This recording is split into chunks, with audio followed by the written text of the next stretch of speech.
today's fourth webinar in this 8-part series called Montana's Native People, Perspectives on the Clovis Child, hosted by the Yellowstone Gateway Museum.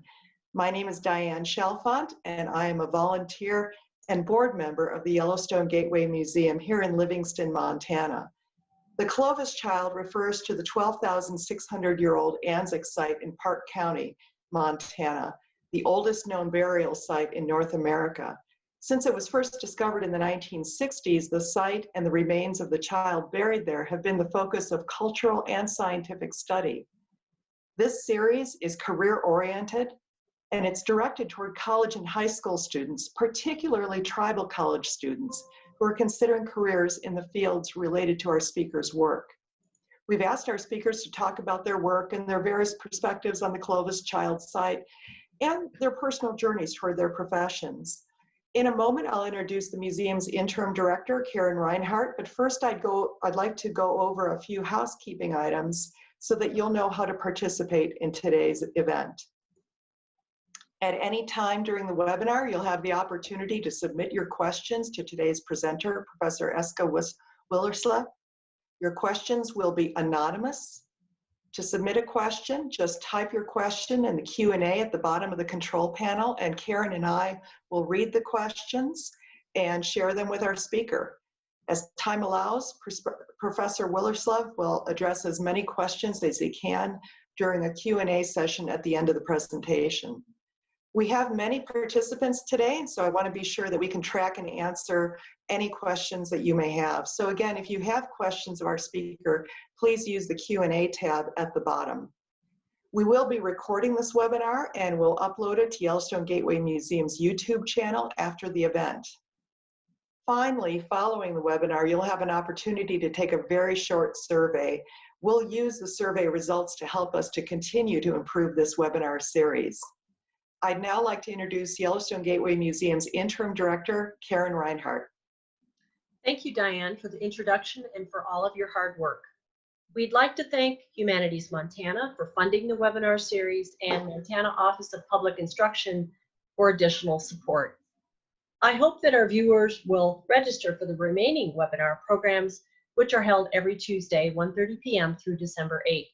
Next week, join us for Archaeology, Human Remains, and the State Historic Preservation Office with Jessica Bush. And now our speaker introduction. Professor Eske Willerslev is a world-famous DNA scientist who teaches in the universities of Cambridge and Copenhagen.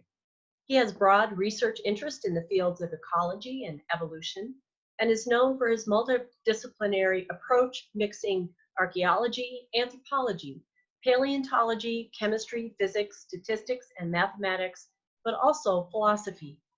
Over recent years, he has focused major parts of his research on understanding the formation of contemporary human genetic diversity, distribution, and disease burden. Enjoy the presentation.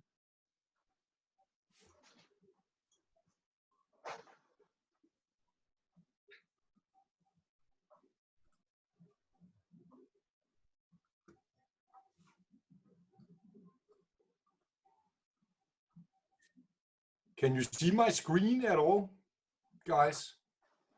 Nobody can see it. We see your computer screen. Oh, do you? Okay, Yes. I can't see it myself. Okay, interesting. Okay, let me just roll back a few slides here then. Can you see my slides now? Yes, we can. Okay, great. So give me a moment. I was in the middle of some slides. Okay. Guys, thanks for having me coming here and give a presentation. And I will be talking about what we have learned from genetics in terms of our understanding on early peopling of the Americas.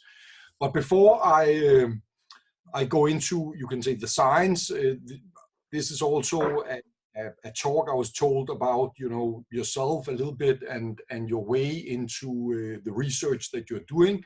So I'll just share with you a few slides and a few stories in terms of my way into research. So I actually didn't start as a researcher. I started as an explorer when I was younger. So I did a number of expeditions into northeastern Siberia, where I met various cultures from northeastern Siberia, and I start basically asking myself the questions of how do these peoples living in northeastern Siberia, how may they be related to people living in the Americas? After all, it's just on the other side of the Bering Sea.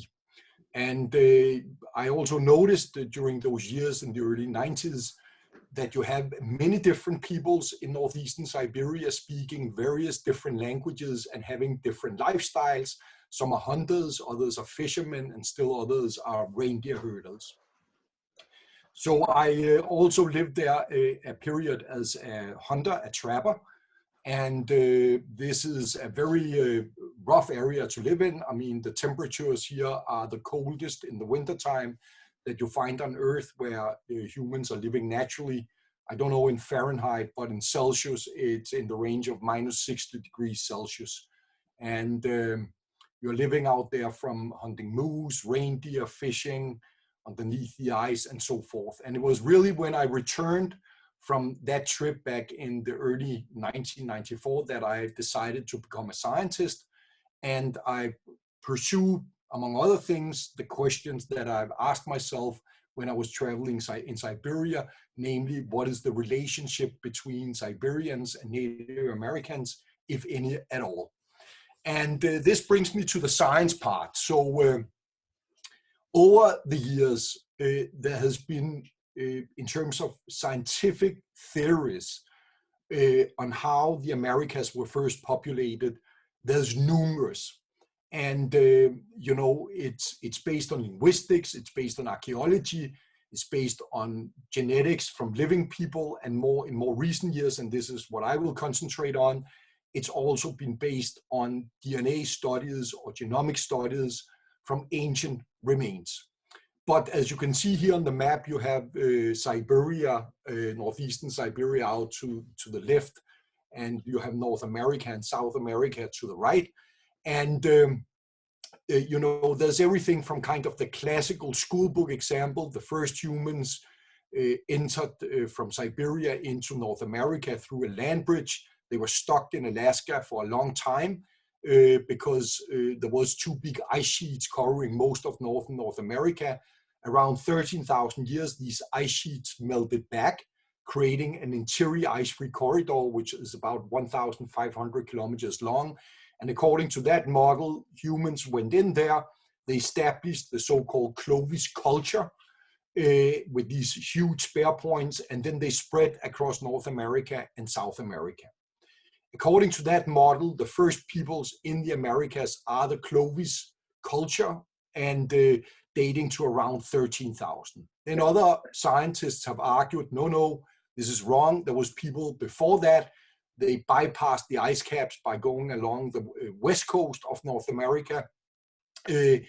And there's still, according to these models, there's still, you can say, arguments whether it's the ancestors of present-day Native Americans or it was some kind of other Asian group that was then later replaced by Native Americans coming in from Siberia. Then there's still others that have argued, no, the first people in the Americas are not related to Native Americans.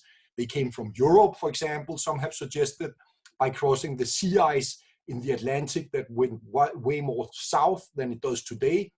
And they were crossing the sea ice and getting into the Americas, establishing this Clovis culture, and then later were replaced again with Native American ancestors coming in from Siberia. Still others have argued that the first people in the Americas are somehow related to Aborigine Australians. So you can already see now that there's many different theories. Also when it comes to the very high north of North America and Greenland, the Arctic, some people believe that the first humans there are the ancestors of present-day Inuits. Others believed it was other people, and so forth. So scientists has been discussing this for way more than 100 years. I got into this business because we sequenced the first ancient human genome. So the genome is the DNA in our cells, and we get half from our father, half from our mother. And in each genome, there's around 3 billion of these base pairs that you sometimes see in CSI. This is these 4 letters that varies and make each of us unique from each other. And we managed to sequence such a genome from a tuft of hair, ancient hair, 4,000 years old, the oldest evidence of humans in Greenland. And we had now these 3 billion of these base pairs that we could analyze. And back then we could see that these first people that you see in Greenland and also in Arctic, in North America, they are coming in around 5,000 to 6,000 years ago. And we could see they are actually not the ancestors of present day Inuit people. They do represent a group of people that is now extinct. We don't know any direct descendants of them. They were living in the Arctic from around 5,000 years ago to around 1 to 2,000 years ago, and they are disappearing as the ancestors of present-day Inuit are getting into Alaska, spreading from Alaska across Canada and into Greenland. So, but what this study showed was, well, these genomes can be extremely powerful in terms of trying to address, you know, the origins of different groups, where they come from, when do they meet, when do they disappear, and so forth. And this is what we have continued doing many places in the world by going back to ancient materials. In terms of the Americas, the first study I was involved in here relate on ancient remains was that of the antic child that I'm sure several of you have heard about, the 12,600 year old skeleton, and the only skeleton in the Americas that are directly associated with Clovis tools. And therefore it's a very, very important finding, because all these different theories of how the Americas was originally populated by humans have predictions on who should Clovis be. Some would say, well, Clovis should be a European. Others would assume, well, Clovis should be some kind of Aborigine Australian. Still others would claim, well, no, Clovis should be some kind of Asian. And others again would say, no, Clovis is the ancestor of contemporary Native Americans. We did the genome from the skeleton, and it became immediately evident this skeleton is a Native American. So it was a major blow, you can say, to all these different theories that are out there claiming that there was people in the Americas prior to Native American ancestors. You know, we could also see that this individual, this 12,600 year old individual, actually seemed to be ancestral. It means the group this individual belonged to is ancestral to most Native Americans that you find in both North America and in South America. So this was really important. The critics, of course, said, well, this is only one skeleton, and the Americas is very big. There could have been other people than Native American ancestors early on within the Americas. For example, on the other side of the Rocky Mountains. There we got involved in the study of the Kinemic Man, which is a very, you can say, famous, if you want, skeleton in the Americas, because it resulted in a 10-year-long court case between 5 tribes on one side, together with the US government, and a group of scientists, archaeologists, and anthropologists on the other side. And this is because when Kinemic Man was found in the Columbian River, the first anthropologist looking at the skeleton, he measured the skull, and he said, well, this has Caucasian features. It means it's some kind of European. And everybody thought, well, okay, it was a farmer or something that drowned in the river. But then there was a C14 date, a date on the skeleton, and it turned out to be approximately 9,000 years old. And this, of course, then raised the whole debate. Who are the first people in the Americas? Were the people here before Native American ancestors? Could there have been Europeans here, you know, even at the same time or even earlier than Native Americans? And the 5 tribes, they said, well, this is our ancestor, we want him back and we want to rebury him. And the US government was prepared to give away the skeletons to a tribe, but then a group of scientists basically went together, these archaeologists and anthropologists, and sued the US government. And they said, well, we won't let them get the skeleton because it's not a Native American and we want to study it. So this court case went for 10 years and the scientists won the court case based on the argument that these craniometrics, these cranial measurement suggest that it's not Native American. They then also tried to do DNA studies on it, but couldn't get anything out. We then were way later involved and was asked to give it a shot. And we managed to sequence the entire genome of Kinemic Man. And it turned out that Kinemic Man is a Native American. Genetically speaking, it's a Native American. There's no more European in Kinemic Man than there is in other, you can say, Native Americans back in time. And this, you can say, resulted, of course, in the 5 tribes claiming and saying, well, we want this, our ancestor back. We've been fighting to get him back for more than 10 years. Now DNA results shows that he's ours. And actually, just before President Obama left the White House, he decided to sign off that paper that reversed the court decision and gave Kinemic Man back to the 5 tribes based on the DNA studies, and the skeleton was reburied.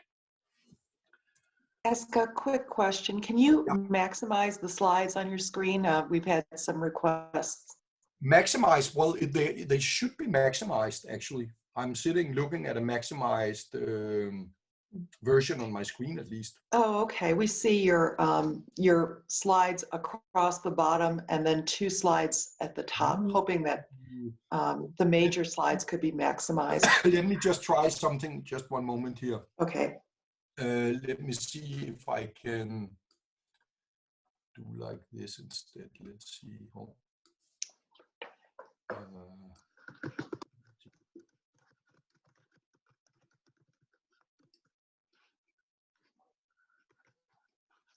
Okay, is this better or not really? Not really. I mean, I can't, I mean, it's filling out my whole screen. I mean, It's in PowerPoint mode. It's so no sorry, problem. guys. That's fine. We can still see this. You can still see some. Okay, that's good. Yes, we can. Okay. So this was the second, you can say, this was the second genome study, ancient genome study, and it showed basically the same story, if you want, as the ancient child, namely that these oldest skeletons that we know of in the Americas so far sequenced are all ancestral to Native Americans, present-day Native Americans.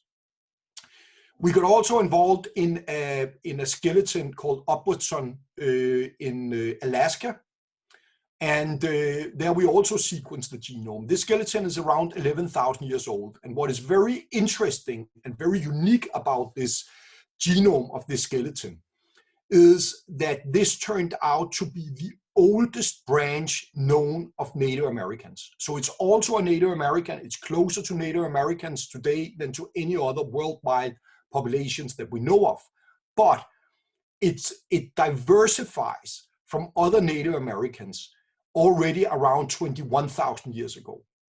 And that opens 2 very important questions. One is that it supports the idea that people somehow have entered the Americas through Alaska, because you find the oldest, if you want, group of Native Americans in Alaska. But it also opens the possibility that people were in the Americas way, way before what archaeology in generally claims. Because most archaeologists would say, we are talking maybe 15,000. Some would even say 14,000 for people in Alaska. But here we have a skeleton which diversifies from all other Native Americans. It has never been found, this group of people outside the Americas so far, and it's 21,000 years old. So this was very exciting. Then we got involved in yet another human remains, and this is another very famous, some very famous remains called Spirit Caveman. And here I worked together with the Thejana, and it was a very similar case, if you want, to that of Kinemic Man. So Spirit Caveman is the oldest known natural mummy known in the world. It's around 11,000 years old. And when it was discovered back in the 60s, I think it's the 60s, the Thejana claimed him back as their ancestor and wanted to rebury him. And the museum wouldn't allow it, with the argument, again like with Kinemic Man, that they believe this is not necessarily a Native American. And there had been long, you can say, struggles between the Thejana and the museum legally. And in the end, they decided to go for a DNA test. And the museum basically said, well, if it turns out not to be a Native American, then everybody agreed that it should stay at the museum. If it turned out to be a Native American, the tribe should have it back. And we did the genome, and it turned out to be a Native American, just like Anzac, just like Kinemic or Upwardson River. And in the end, the Thejana got it back, and Spirit Caveman was reburied.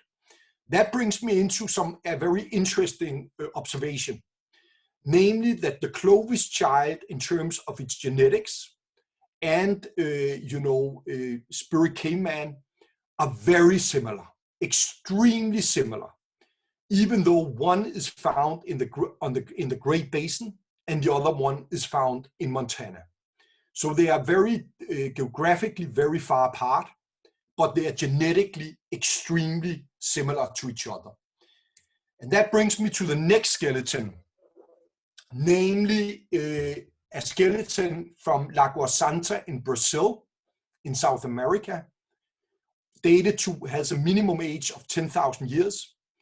And when we sequenced the genome of this skeleton, it also turned out to be very, very similar to both the Anzac child and to the Spirit Cave. So now we have three skeletons of approximately the same age, but this very thousands of kilometers apart, in very different environments, very different culture. So obviously the Clovis child is from the Clovis culture in Montana. The Spirit Caveman is normally associated with what you call Western stem point technology. That this is the area where you find that during that time, which is a different stone technology than Clovis technology. And the skeleton in Brazil has a complete different and distinct culture.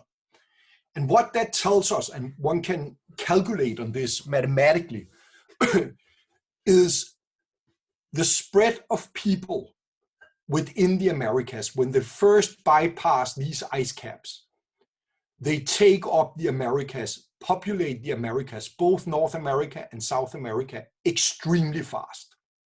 Within probably a few hundred years, they have crossed the Rocky Mountains, they have gone all the way to South America. And what is interesting also, when we compare the results to younger remains in the Americas, both in South America and in North America, people, after they have arrived to the place where they want to live, if you want, they actually in generally stay put. So it means that they spread with like a fire across the land. They have an amazing ability to adapt to different environments extremely fast. And when they first have adapted, well, then they basically stay put and live more or less in the same way. Now they have, adapted themselves and they live in the same way. And in many cases, all the way up to the present. So when some of these groups says, well, we have a very long association with our land, well, that seems to be backed up by these genetic studies. And I would say it also questions this whole idea that many scientists have held for many years, namely that when humans are spreading, it's only a matter of resources. That people only will spread across the landscape if they don't have enough food.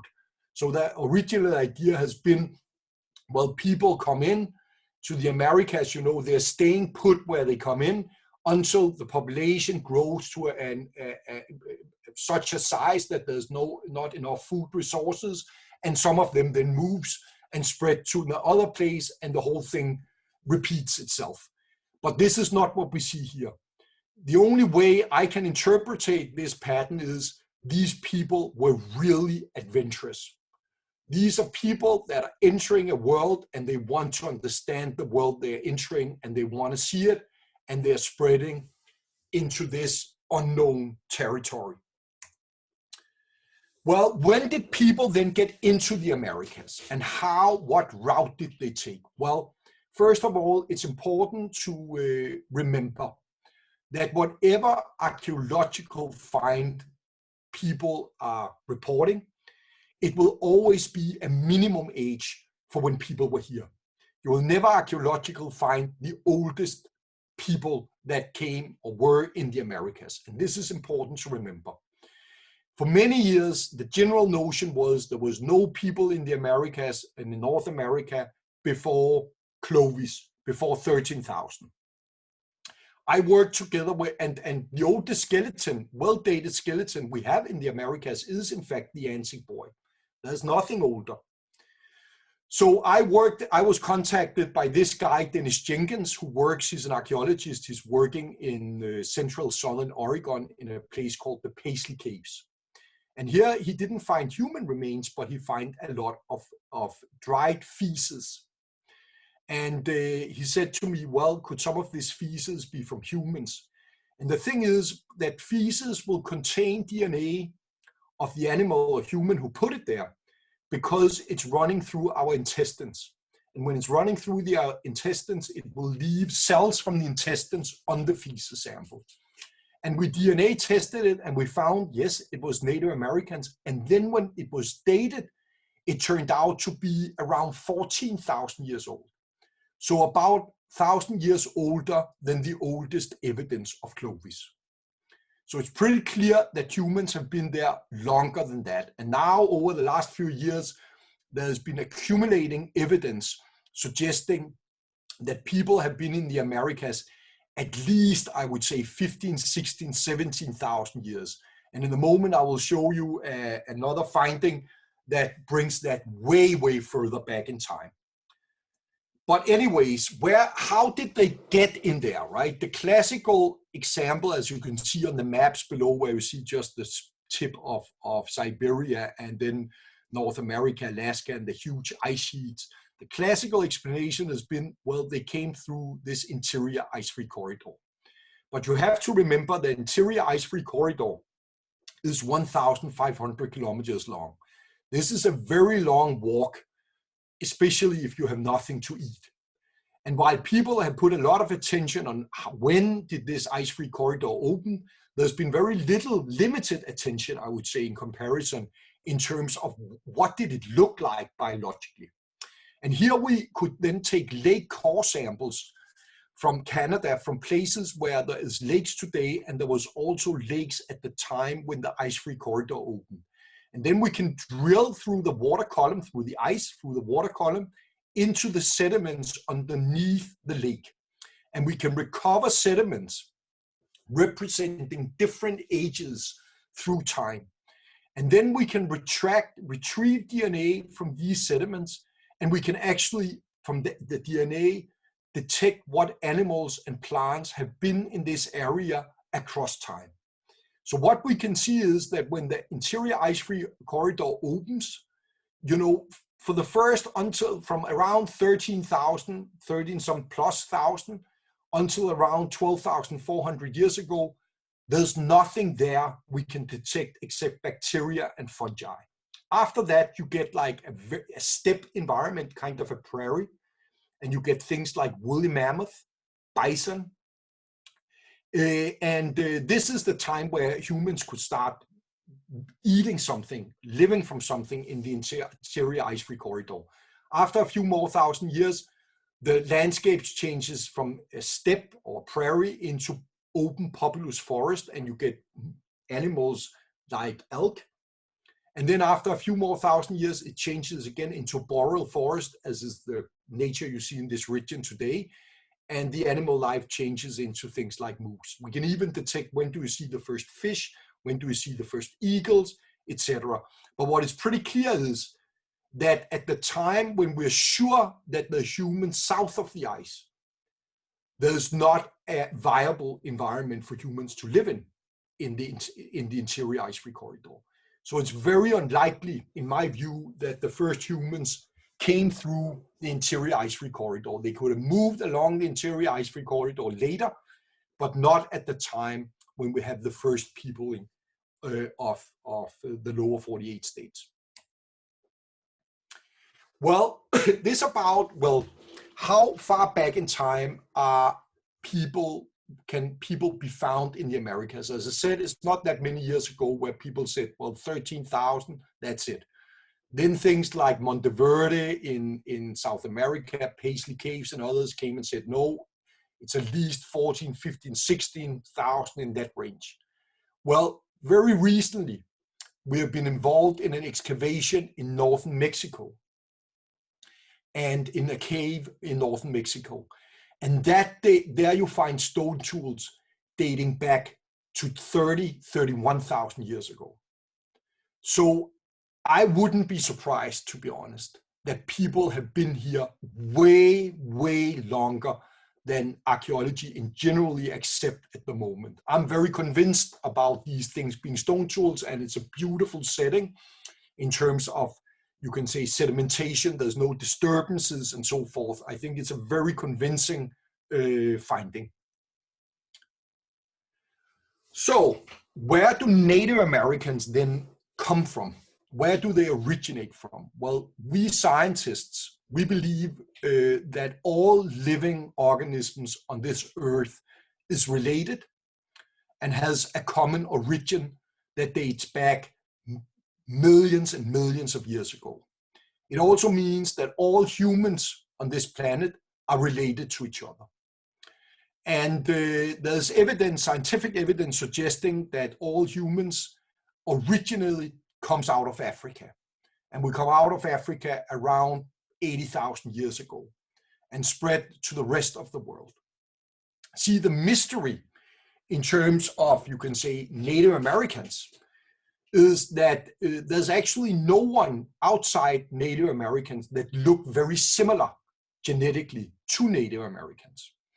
And therefore, of course, it has been a puzzle.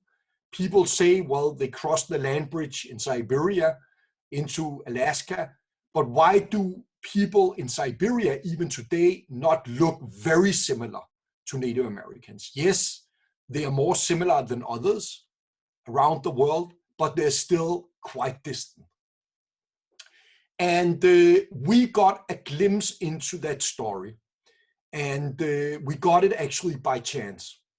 We worked in Russia, close to Lake Baikal, that you see here on the map, which is bordering Siberia and Mongolia. And here there's a very famous skeleton, again a child skeleton, 24,000 years old, that is called Maltar.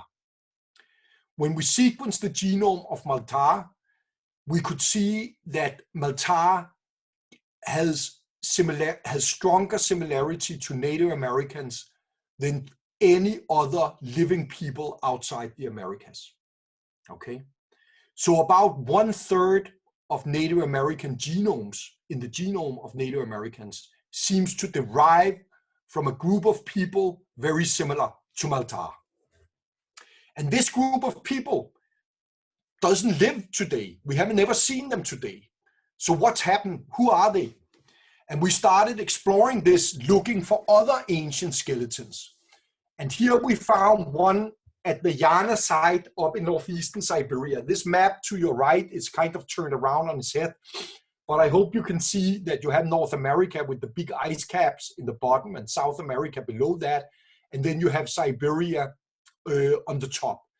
And very far north in Siberia, northeast in Siberia, there is a site called the Thejana site. And it was a revolution when archaeologists discovered it, because you know, the general notion at the time was no humans could live in the Arctic until around 12, 13,000 years ago. Because they said, well, they simply don't have the technology to do it. Suddenly, there's this dig that are discovering the most amazing site dating 31,000 years ago up in the Arctic. The houses of these people are built by mammoth tusks. They are hunting woolly rhinoceros, and they're making the most beautiful, beautiful artwork. And they are highly, highly sophisticated people. No human remains was found from this site for a long, long time. So there was a lot of speculations. Who could this be? In the end, they discovered 2 milk teeth. And we sequenced the genomes of these teeth, and we found out it's basically the same or similar group to the Malta, the ancestors or one of the ancestors of Native Americans. So, and now we can see, we have tracked this across the landscape, and we can see that most likely these Malta-like people have basically lived across most of the northern hemisphere back in the early Stone Age times, around 30,000 years ago. And we can also see that when Asians and Europeans diversified from each other after humans left Africa, and you had the formation of Asians and Europeans, there was actually a third branch. There was a third branch, and this was these guys, the Malta people, if you want, that then spread across the landscape and specialized themselves to live in the most harsh conditions as woolly mammoth hunters, as woolly rhinoceros hunters, and very sophisticated culture. And what happened to these people? Well, what we discovered was that at some point, some maybe 25,000 years ago or so, there's uncertainties on that. It could also be 30, 35, but in that range, these people are meeting a new people. This new people is a basal Asian group, and they meet each other. Probably, we don't know exactly where, but it could be most likely it's either on the land bridge itself. It could also be in Alaska. But in that area, that's what seems to be most likely. And these two groups meet each other and they get children together. And the children coming out of that meeting are, genetically speaking, Native Americans. So they get 2/3 of their genome from this basal Asian group. They get 1/3 from the Malta group. And this is really genetically what makes up Native Americans today, if you want. The Clovis child, Kinemic Man, you know, spirit caveman, Lugar Santa, and even contemporary Native Americans. So what happens then what happened to these people? Well, they crossed into the Americas, that's clear. They occupied the Americas and becomes Native Americans, if you want. But some of them in Siberia, what happens to, they occupied this huge area as far as we can see. But what happens later on, some 10,000, 11,000 years ago, you see these massive waves of people of East Asian ancestry from places like China moving north. And these people are basically replacing all the original inhabitants in the Northern Hemisphere. But they never get into the Americas.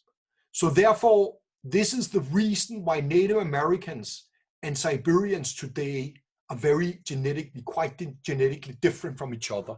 They also had mixed with them, but they largely replaced them. We thought for a very long time that these Malta people, that I think is super fascinating because it's the first humans we know of that are really occupying the hardest environments on Earth. I mean, you kind of wonder, what happened to them? Well, they seem to disappear. We thought, well, they are all gone, early Stone Age times, around late Stone Age times, around 10, 12,000 years ago, until we made another very surprising discovery. This was in Kazakhstan. So way further south on the prairie, if you want, of Central Asia. And here people have known for a long time that you find the oldest evidence of domestication of the horse, 6,000 years ago. It's a site called Butchai in Kazakhstan, and it was a group of hunters that were living there. And here you find horses that have marked from bristles in the teeth. You find milk residues in their pots. You can only milk a horse if it's domestic. And most scientists believe that, well, this fairly simple people of hunters could by no means be the one that really domesticated the horse. Domestication of the horse is probably the most important event, cultural event in human history. It changed everything. It changed how we trade, how fast we can move, how we do warfare. It changed everything. But what we could see genetically is, well, it was in fact these people. They seemed to be living in isolation. They were not in contact with these people that others have claimed should have been learning them how to domesticate the horse. And surprisingly, these guys turned out to be the remnants of the Maltese people. So these are the latest people we know. These are, you can say, while some became the ancestors of Native Americans, some stayed, of course, behind. Not everybody went into the Americas. Some stayed behind. And those that stayed behind survived in Central Asia until around maybe 3,000 years ago. And they were the first that did the most important event, in my view, and in many people's view as scientists, cultural event in human history, namely domestication of the horse. So this is where I will end my presentation, and I just want to thank a lot of people and sponsors, the Montana tribes that have been visiting, also the Clovis that we worked on with Kinemic Man, the Thejana we worked on with Spirit Caveman, and some people here in Montana that we're still very close to, and some of them we're working with still. Shane Doyle from the Crow tribe, and Sky, who is Blackfeet, and Sarah Ansick, who of course made it possible that we could look at the Clovis child remains. Thank you very much for your attention.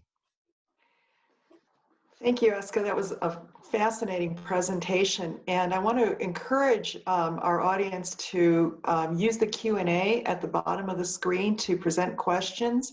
And in the meantime, Eske, one came in earlier, and the question was, are there theories about what enabled the Native Americans to spread so rapidly across North and South America? Yeah, that is a very good question. I mean, I actually, to be honest, I think that what we see there with this rapid spread is probably what we would see many other places in prehistory. It's just that it's not evident in the data, because what makes America so unique is that, you have this pristine land, right? And then people are getting in, and then you can really follow what's happening.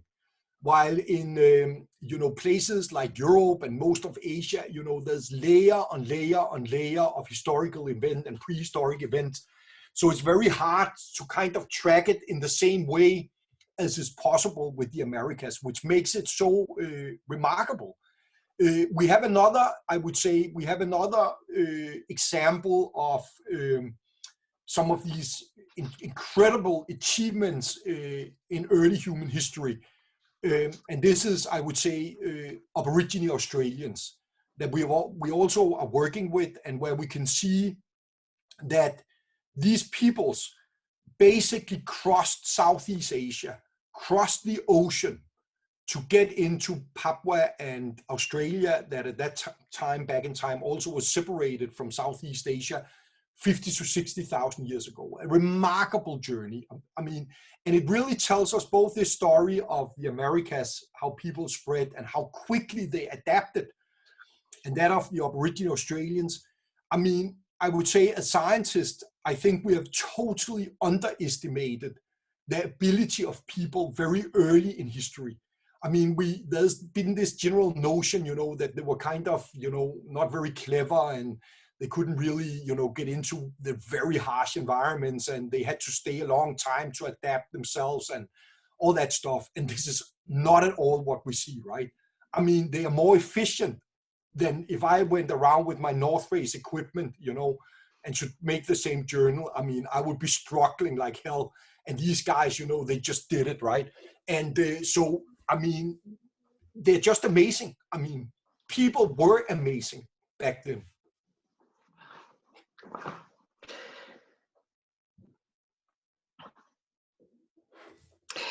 Eske, do you want to talk about maybe your thoughts on why young people, you know, particularly Native Americans, should consider careers in your field? Yeah, I can do that. I mean, I think, of course, that you know, people, I mean, one's history is important, right? And wherever I go in the world, I mean, everybody are interested in their history. I mean, it's whether it's Denmark, it's Britain, it's, you know, Aboriginal Australians, it's the Central Steppe, whatever. Of course, there's many ways you can investigate your own history. And it's not like I'm saying one is better than another. And I think this is very important. You know, you can study it from historical sources, you can study it through linguistics, you can study it through archaeology, anthropology, or oral tradition. And what one has to keep in mind is that no one, neither of us that are studying the history, will get it exactly right. This is impossible. You know, we can try to get as close to what happened as we possibly can, but it will never be, you know, with scientific tools, really just right. And this is obviously also because you can see that by the history, you know, changing once in a while, right? Suddenly you get genomics, and then we see something that the archaeologists didn't see and the linguists didn't see, etc. But I would say it's a very powerful tool, this ancient genomics, to look at the biological history. And it's also a tool where you have possibilities if you don't want to study history anymore and you want to do something else. There's quite a lot of jobs to get, right, in this business, because it's molecular biology, it's computational sciences, and so forth. And I would, of course, love to have Native people, and we do have Native peoples, you know, in our group. We have had Native American from the Clovis working, doing her PhD in Copenhagen. We have people of partly indigenous origins from Mexico working there. And we are always encouraging people to come, because you know, it's such an interesting thing to be dealing with. And I didn't mention this, but you know, this engagement, I mean, we have had many different tribal members, also from Montana actually, visiting Copenhagen, visiting the lab from the different tribes. We've also had the Kinemic Man tribes, we had the Shoshone, we had Aboriginal Australians, and it's a really interesting thing. And I think it's mutual. It goes both ways. I mean, for us, it's very interesting to hear about, you know, the cultural history, the oral tradition, also their reservations in many instances about scientific work, genetics work. Why is it? What is the problem? You know, we discuss it. And for them to see what the genetics works is about, right? Because there's also all kinds of imaginations there in terms of, you know, what kind of people are actually doing this work and where do the data go? Can it be misused and all that? And they will find out, you know, it's young people just like themselves that are actually sitting doing the work, you know, and very, I would say, pretty harmless, really. So this interaction is very important for us, and Shane Doyle has been instrumental, I would say, and also Sky, in creating these contacts. And I've been visiting Montana many times now, visiting the different communities, and we're discussing, how can we proceed, doing work together, and so forth. And it's unfortunately, as I see it, it's very unfortunately like cases like the Kinemic Man case, because it was so destructive for the relationship between scientists and native groups, and became kind of the symbol, of this, you can say, kind of fight between them. But, it doesn't have to be a fight. That's the point. And there's tons of scientists out there that want to collaborate, want to engage, want to try to, get things moving in a proper way, and so forth. And therefore, it was also a very important case to get solved, right? And the same with Spirit Caveman. Yeah. We have another question. I'm not sure if this is an area that you worked in, but the question is, do you know anything about the artifacts being found in the Beartooth Mountains, high plateau areas? Are they the Absaroka? I have to say no. I don't know, I'm afraid. I'm not an archaeologist. I'm a geneticist, and I rely, when everything comes to archaeology, I rely on expertise from my colleagues. So unfortunately not. And that's why this series has a range of professions presenting, and we'll ask our participant to bring that question to some of the future webinars as well. Yeah. Any other questions? I have a question of you, Eske. I was wondering, a couple questions, but the first is, what do geneticists need in order to expand their work, which explains the movements of people? Well, in order to expand that work, I would say, basically what we need is more samples, more individuals. It's that simple. I mean, so it's both getting, the possibility of sequence more ancient remains, human remains, and it's also, for that matter, getting the possibility to sequence living people. I mean, the Americas, and particularly North America, it's, I would say, it's one of the most undersampled places in the world when it gets to indigenous peoples. I mean, even Africa, which was undersampled for a very long time, is catching up. Australia is catching up. And North America still remains pretty unexplored. And so therefore, you can say the combination of, I would say, the difficulty, if you want, or to get even living people to participate, coupled with, you can say, the difficulties of getting access to skeleton remains, makes this line of work extremely slow. It's not a bad thing necessarily. I don't think so. I mean, it takes the time it takes, and it takes a lot of conversation, a lot of, to get things moving. But in the end of the day, that's what is needed to bring more information on the table. Unless that is happening, it will be, of course, there will be constantly new, more sophisticated methods are developed where we can get more information from the genomes that are already there, but there's a limit to that. And at some point you need, and you can also see that almost every sample you get of the past tells a new part of a story. And that really tells us how little we know, if you understand me. right? So we are not at all in a stage where you can say you are just getting a new sample and you see basically just the same thing. I mean, so it's there's a long way to go there.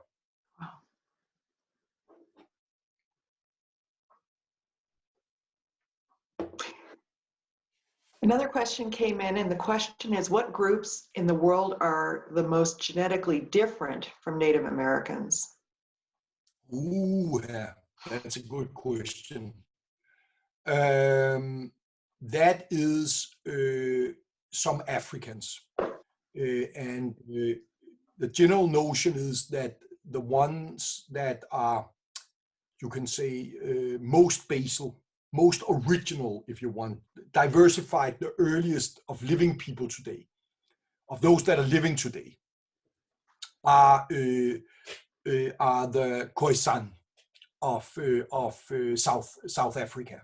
I mean, so it's still debated when they diversify from everybody else, but I've seen estimates, you know, going back something like close to 100,000 years.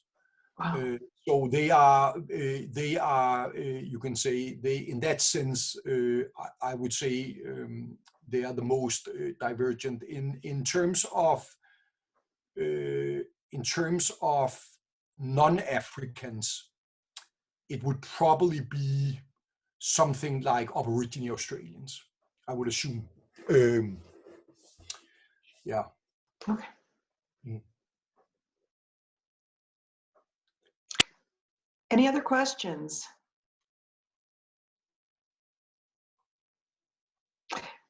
All right, I'm going to thank you, Eske, and turn it over to Karen to finish up. Sure.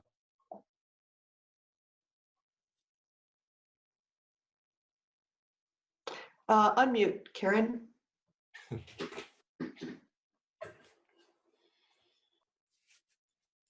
You'd think I would have learned that by now. Thank you very much, Professor Willerslev, for your wonderful presentation. Next Tuesday, 1:30 p.m., please join us for Archaeology, Human Remains, and the State Historic Preservation Office with Jessica Bush. Each of these live webinars will be uploaded to our YouTube channel following the event. Hope to see you next week, and thank you everyone for joining us. Bye for now. Bye-bye. Bye.